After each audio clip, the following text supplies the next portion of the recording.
Welcome to Death on Clare Island, Chapter 22. Peter waited for me in front of French Hill Cottage. While I parked my Renault, he jumped out of his own car, leaving the door open, and hurried over to me. Star, thank God you're back. He pulled me close, his voice muffled as he spoke into my hair. I saw the papers. This place isn't safe. You're not safe. Have you been to the guards yet? Have you given up on this godforsaken wild goose chase? I pushed him away and pressed forward toward the cottage. I needed a few minutes to come to terms with the inner conflict I was experiencing. The surge of good feelings I felt when he pulled me toward him, in contrast to the anger with his attitude toward my involvement in the case. By the time we reached the kitchen door, my emotions were more or less under control again. Come on in, I'll bring you up to date, I told him flatly. I pointed to one of the kitchen chairs and turned to make tea. He offered to help, but I waved him off. Within minutes, I sliced some of Aunt Georgina's brown bread and had the tea, jam, and butter on the table. I played with the food on my plate while I considered where to begin. So much had happened in the last 24 hours. Well, Peter prompted me. No, I haven't been to the police yet. I didn't tell him they were expecting to talk to me sometime that day. Why not? Don't you think you should tell them whatever you know and be done with this nonsense? I pushed my plate away. Why did everyone think I should run to the police? They hadn't done much so far other than bag the bodies and haul them off to the morgue. This morning's newspaper headlines proved how incompetent they were. I mean, what do you know? Peter said in response to my silence. You've had a few conversations with Matthew's friends, and it hasn't led anywhere. I don't understand why you don't just give your notes over to the guards and let it go at that. He smiled and reached across the table to touch my hand. His charming manner was hard to ignore. Maybe you're right, I said. Sometimes the best path is the path of least resistance. I didn't have the energy to explain to him that I don't let things go easily. Everyone seems to have reached the same consensus. So why don't you join me on the island for the weekend? Peter suggested, reaching across the table for a slice of bread. I considered this invitation. It would give me an opportunity to get to know him better and to visit the owner of the O'Malley pub, as Richard had suggested.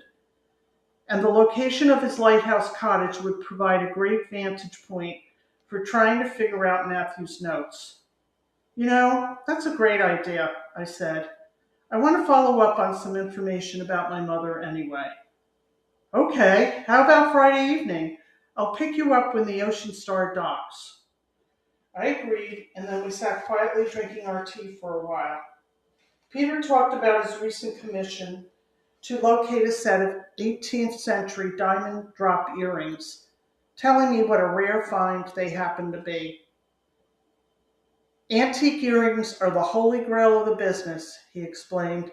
My client had a specific request for an elaborate centerpiece with 3 diamond drop pendants. Where did you find them? I asked, curious about his contacts and resources. Oh, that's a trade secret. And I'm afraid I'd have to kill you if you knew about my sources, he said, twisting his silver bracelet. But I'd love to see them on you. I'm afraid I've never been a proponent of the diamonds are a girl's best friend philosophy. I was thinking about the diamond engagement ring Dylan had given me when he asked me to spend the rest of my life with him.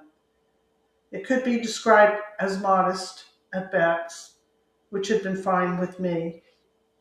Just as well, Peter said. They are rather fragile, and I wouldn't want something to happen to them before I delivered them to my client. When we finished our tea, Peter related some of the strange situations he encountered in the antiquing business. When he left to attend a meeting he'd scheduled in Westport, I felt more relaxed, energetic, and ready to focus on the case again. So when I walked him out to the gate, I didn't hesitate. I'll see you on Friday, I said, and he seemed content with that. I knew I had to make a firm decision about Peter one way or another. Did I really want to pursue what was obviously a romantic interest on his part? Was I even ready? It wasn't fair to welcome his visits and invitations if I wasn't. The cottage's garden wrapped me in its serenity as I walked around smelling the roses and pondering my dilemma. Rose petals drifted from some of the blooms as I held them in my hand to enjoy their fragrance. My relationships, I have found, were as fragile as the roses that surrounded me. Is that why I was frightened about committing to Peter? Turning back toward the cottage, I reminded myself that I'd made a commitment to him about the weekend, and I meant to keep it.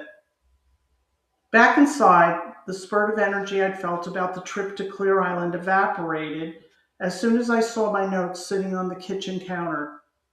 I dedicated my life's mission to using information and documentation to help people tell their stories, or, at the very least, find the answers they needed.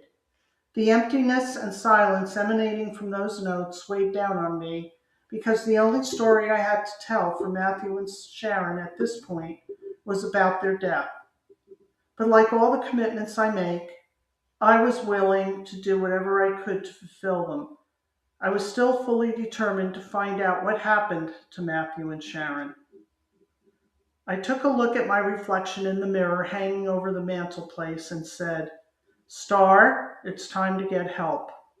I decided then that I would go to the police in the morning and tell them everything I knew.